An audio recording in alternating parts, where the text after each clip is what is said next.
எட்டயபுரத்தில் 12 லட்சம் ரூபாய் மதிப்பீட்டில் கட்டப்பட்ட நியாய விலைக் கடை கட்டிடத்தை அமைச்சர் ரிப்பன் வெட்டி திறந்து வைத்து பொருட்கள் விநியோகம் செய்தார். தொடர்ந்து பேருந்து நிலையம் அருகே நீர்மோர் பந்தல் திறந்து வைத்தார். தூத்துக்குடி மாவட்டம் எட்டயபுரம் 11வது வார்டு கால்நடை மருத்துவமனை அருகே விளாத்திக்குளம் தொகுதி சட்டமன்ற உறுப்பினர் தொகுதி மேம்பாட்டு நிதியிலிருந்து 12 லட்சம் ரூபாய் மதிப்பீட்டில் புதிய நியாய விலைக் கடை கட்டிடம் கட்டி முடிக்கப்பட்டது. இதன் திறப்பு விழா நடைபெற்றது. விளாத்திக்குளம் தொகுதி சட்டமன்ற உறுப்பினர் ஜி.வி. மார்க்கண்டேயன் தலைமை வகித்தார்.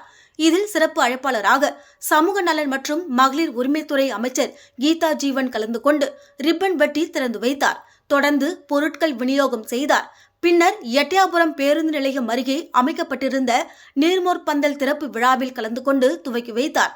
இந்நிகழ்ச்சியில் முன்னாள் பேரூராட்சி தலைவர் ராமலட்சுமி, ஒன்றிய செயலாளர் நவநீத கண்ணன், முன்னாள் கவுன்சிலர் மணிகண்டன் மற்றும் திமுக நிர்வாகிகள், தொண்டர்கள் கலந்து கொண்டனர்.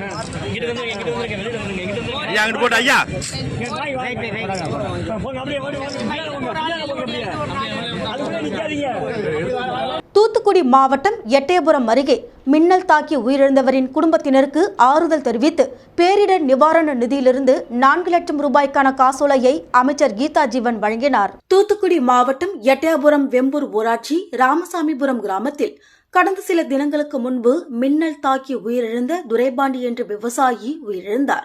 அவரின் குடும்பத்தாரை சமூக நலன் மற்றும் மகளிர் உரிமைத்துறை அமைச்சர் கீதா ஜீவன், விளாத்திக்குளம் சட்டமன்ற உறுப்பினர் மார்க்கண்டேயன் ஆகியோர் அந்த கிராமத்திற்கு நேரில் சென்று அவரின் குடும்பத்தினருக்கு ஆறுதல் தெரிவித்து முதலமைச்சரின் பேரிடர் மேலாண்மை நிதியிலிருந்து 4 லட்சத்திற்கான காசோலையை வழங்கினர்.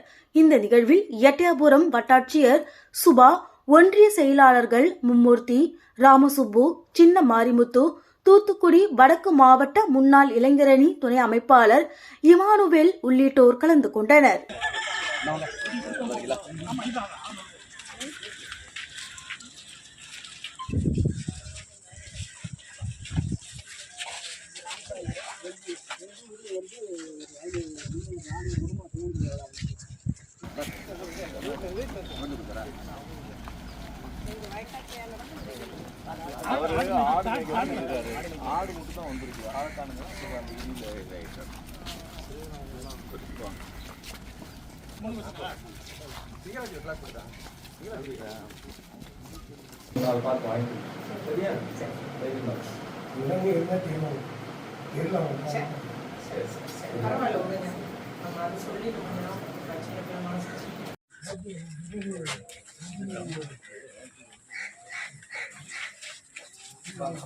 கூவத்தூர் அடுத்த முகையூர் கிராமத்தில் உரியவருக்கு நஷ்டஈடு வழங்காமல் அவரது உறவினருக்கு நஷ்டஈடு பணத்தை வழங்கிய நெடுஞ்சாலைத்துறை அதிகாரிகள் காவல்துறையில் புகார் கொடுத்தும் எவ்வித நடவடிக்கையும் இல்லை என முதியவர் குமுறல்.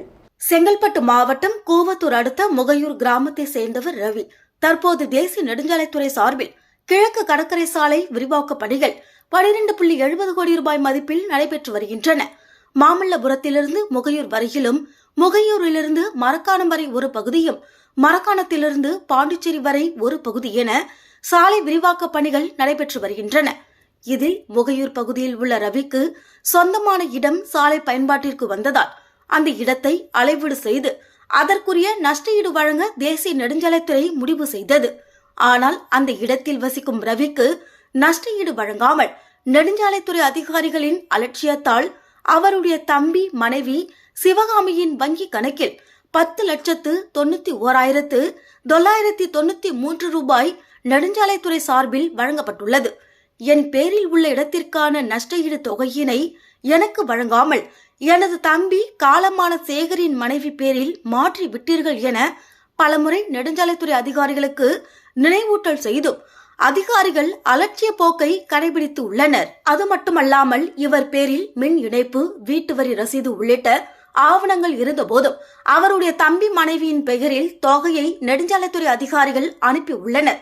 அது மட்டுமல்லாமல் இவர் வசிக்கும் வீட்டிற்கு சிவகாமி பேரில் நோட்டீஸ் அடித்து இவரது வீட்டில் ஒட்டியதாக கூறப்படுகிறது. மேலும் கடந்த சில தினங்களுக்கு முன்பு இவரது ஓலை வீடும் தீயில் எரிந்து நாசமானது. தற்போது என்னிடம் எந்த ஆவணமும் இல்லை எனவும் இது குறித்து கூவத்தூர் காவல் நிலையத்தில் புகார் கொடுத்துள்ளதாகவும் கூறிய முதியவர், எதையும் பொருட்படுத்தாத அதிகாரிகள் இன்று பொக்லைன் இயந்திரத்தை கொண்டு ரவி வசிக்கும் வீட்டினை எடுத்து தரை மட்டமாக்கியுள்ளனர்.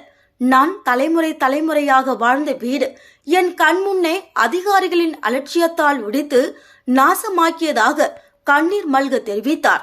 இதுகுறித்து செங்கல்பட்டு மாவட்ட ஆட்சியர் அருண்ராஜ் நெடுஞ்சாலைத்துறை அதிகாரிகள் மீது உரிய நடவடிக்கை எடுத்து எனக்கு உண்டான உரிய நஷ்டஈடு தொகையினை எனக்கு வழங்க ஆவணம் செய்ய வேண்டும் என முதியவர் கோரிக்கை விடுத்துள்ளார்.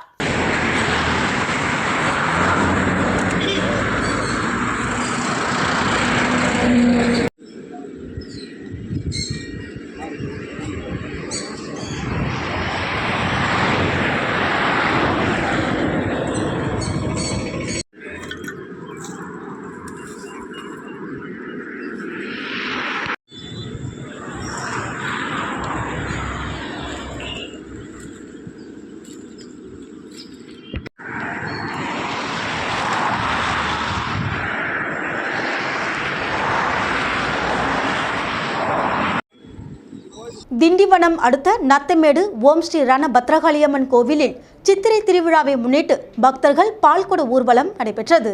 விழுப்புரம் மாவட்டம் திண்டிவனம் அடுத்த நத்தமேடு ஓம் ஸ்ரீ ரண பத்ரகாளியம்மன் கோவிலில் ஒவ்வொரு ஆண்டும் சித்திரை மாதம் அக்னி நட்சத்திரத்தில் சித்திரை திருவிழாவானது நடைபெற்று வருகிறது.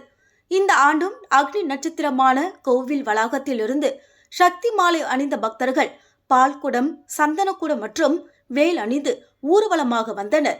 தொடர்ந்து பக்தர்கள் தலையில் சுமந்து வந்த பாலை அம்மனுக்கு அபிஷேகம் செய்தனர். தொடர்ந்து மலர்களால் அலங்கரிக்கப்பட்ட அம்மனுக்கு மகா தீபாராதனை காண்பிக்கப்பட்டது. இதில் திரளான பக்தர்கள் கலந்து கொண்டு சுவாமி தரிசனம் செய்தனர்.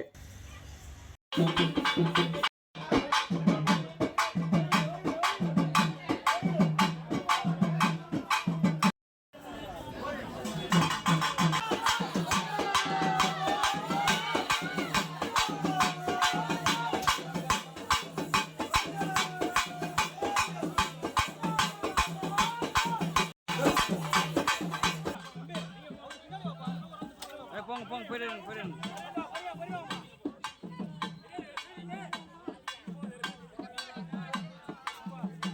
போயிடு.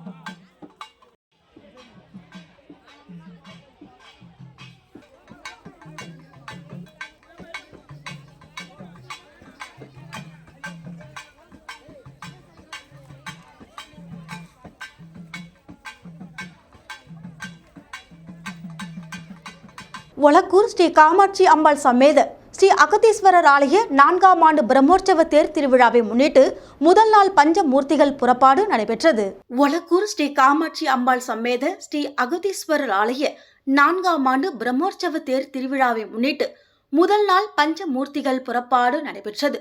விழுப்புரம் மாவட்டம் திண்டிவனம் வட்டம் ஒலக்கூர் கிராமம் ஸ்ரீ காமாட்சி அம்பாள் சமேத ஸ்ரீ அகதீஸ்வரர் திருக்கோவிலில் பிரம்மோற்சவ தேர் திருவிழாவை முன்னிட்டு வண்ண மலர்கள் கொண்டு அலங்கரிக்கப்பட்ட பஞ்சமூர்த்திகளுக்கு மகா தீபாராதனை, பஞ்சமுக தீபாராதனை, கும்பதீபம் மற்றும் சஸ்திரங்கள் கொண்டு சோடச உபச்சாரம், கற்பூர ஆரத்தி காண்பிக்கப்பட்டது.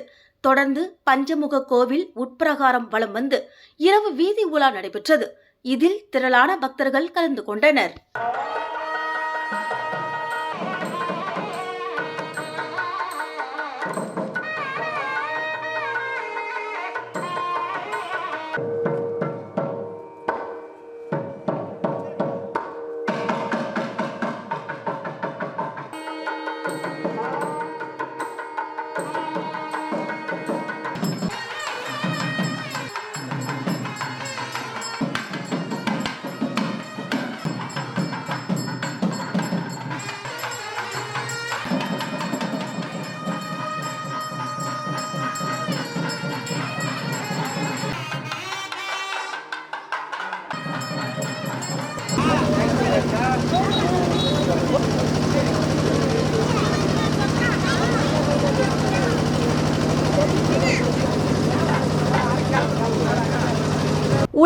மக்கள் நன்மைக்காக பழைய சிவரம் பகுதியில் ஸ்ரீ கங்கை அம்மன் ஆலயத்தில் கூழ்வார்த்தல் திருவிழா விமர்சையாக நடைபெற்றது. காஞ்சிபுரம் மாவட்டம் பழைய சிவரம் பகுதியில் ஸ்ரீ கங்கை அம்மன் ஆலயம் உள்ளது. இந்த ஆலயத்தில் சித்திரை மாதம் முன்னிட்டு மாதம் மும்மாரி பொழியவும் உலக மக்கள் நன்மை வேண்டியும் கூழ்வார்த்தல் திருவிழா வெகு விமர்சையாக நடைபெற்றது. இத்திருவிழாவில் காலையில் அம்மன் அபிஷேகத்தை தொடர்ந்து அம்மன் திருவீதி உலா நடைபெற்றது. பின்னர் மதியம் அம்மனுக்கு கூழ்வார்த்தல் திருவிழாவும், அதனைத் தொடர்ந்து மாலை மஞ்சள் நீராட்டு விழா, கும்பம் விருந்தும், பின்னர் இரவு ஆரணி ஓம் சக்தி முருகா நாடக மன்றம் சார்பாக நாடகம் நடைபெற உள்ளது. இந்நிகழ்வில் கொல்லக்கண் சவுந்தரபாண்டி, ருது வேலன், பாபு, ஞானம், சந்திரகுமார், ஒய்ஜி மகேந்திரன், தங்கவேல், பிரபு, மின்னல் பாண்டி, கவுன்சிலர் ராணி, முனுசாமி, வார்டு உறுப்பினர் ஒய்ஜி சரஸ்வதி மற்றும் திரளான பொதுமக்கள் கலந்து கொண்டனர்.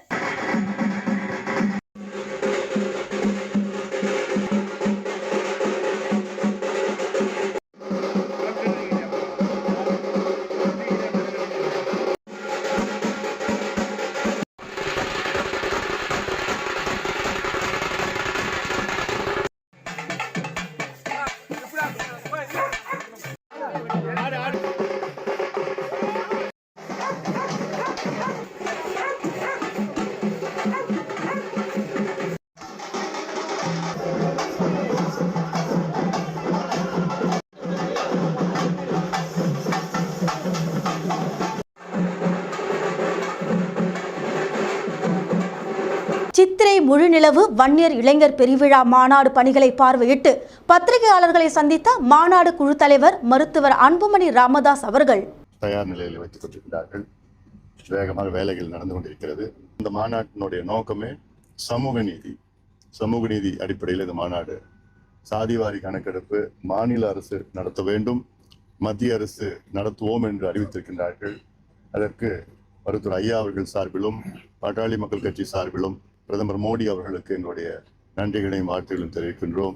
மருத்துவர் ஐயாவுடைய 45 ஆண்டு கால கோரிக்கை அது, போராட்டம் அது. எத்தனையோ பிரதமர்களை மருத்துவர் ஐயா அவர்கள் சந்தித்தார்கள். கடந்த காலத்திலே ராஜீவ்காந்தி அவர்களையும், விபி சிங் அவர்கள், வாஜ்பாய் அவர்கள், மன்மோகன் சிங் அவர்கள், மோடி அவர்களை சந்தித்து இறுதியாக இப்பொழுது மோடி அவர்கள் அறிவித்திருக்கின்றார்கள். அது போதாது எங்களுக்கு தமிழக அரசு ஜாதிவாரி கணக்கெடுப்பு சர்வே, இந்திய புள்ளிய விவரம் சேகரிப்பு சட்டம், இந்தியன் ஸ்டாட்டிஸ்டிக்கல் ஆக்ட் 2008 படி சர்வே எடுக்கணும். சர்வே எடுத்தால்தான் தமிழ்நாட்டில் உள்ள பின்தங்கிய மக்கள் முன்னேற முடியும்.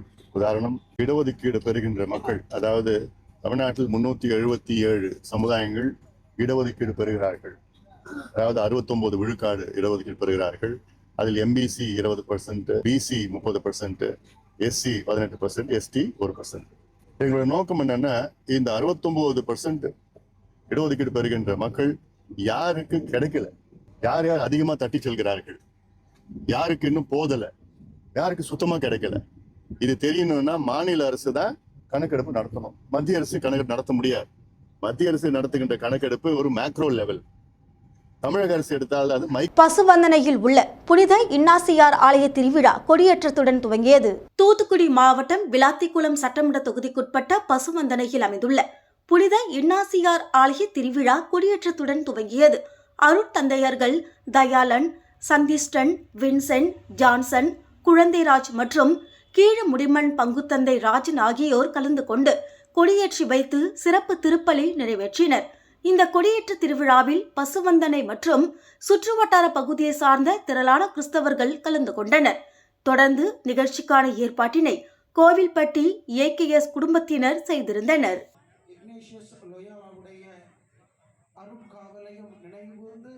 அவர்களுடைய முன் மாதிரிகளை பின்பற்றி உமக்கு உகந்தவர்கள் ஆவோமாக.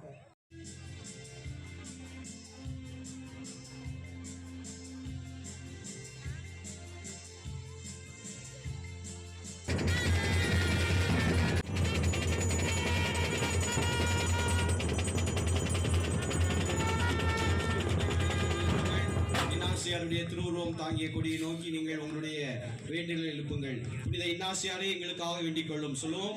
புனித இன்னாசியாரே எங்களுக்காக கையளிக்கப்படும் என் சரீரம் பழனியில் 3ஆம் ஆண்டு மாநில அளவிலான ஸ்போர்ட்ஸ் கிளப் மற்றும் சிலம்ப பயிற்சி பள்ளி இணைந்து நடத்தும் கபடி போட்டி நடைபெற்றது. திண்டுக்கல் மாவட்டம் பழனி புது தாதாபுரம் ரோட்டில் அமைந்துள்ள மைதானத்தில் பழனி ஸ்போர்ட்ஸ் கிளப் மற்றும் சிலம்ப பயிற்சி பள்ளி 3ஆம் ஆண்டு மாநில அளவிலான பெண்கள் கபடி போட்டி நடைபெற்றது. இப்போட்டியினை துவக்கி வைக்க வருகை தந்த தென்னிந்திய ஃபார்வர்டு பிளாக் கட்சி மாநில பொதுச் செயலாளர் சபரிக்கு விழாவினை ஏற்பாடு செய்திருந்த குழுவினர்கள் சிறப்பான வரவேற்பு அளித்தனர். பின்பு மாணவிகளுக்கான கபடி போட்டியை தொடங்கி வைத்தார். விழாவில் தலைமை தாங்கி பேசும்போது கிரிக்கெட் வீரர்கள் மற்ற அணி வீரர்களை எதிரிகளாக பார்க்காமல் வெற்றி தோல்வியை பார்க்காமல் நண்பர்களாக பாவித்து விளையாட வேண்டும். விளையாட்டில் தோல்வி என்பது வெற்றிக்கு அடுத்தபடியாகும் என்று வீரர்களுக்கு அறிவுரை வழங்கினார். தொடர்ந்து நிறுவன தலைவர் மாரன்ஜி அறிவுறுத்தலின்படி நிறைய நலத்திட்டங்கள் அனைத்து மாவட்டங்களிலும் நடைமுறைப்படுத்த ஆலோசித்து வருகின்றனர் மற்றும் இவ்விழாவில் மாநில மாவட்ட நகர ஒன்றிய கழக நிர்வாகிகள் கலந்து கொண்டனர்.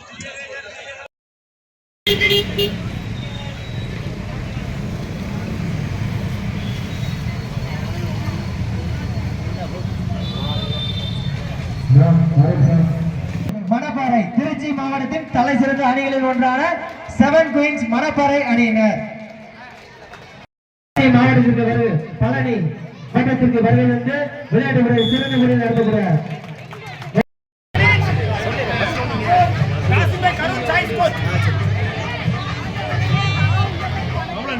தண்ணிக்கு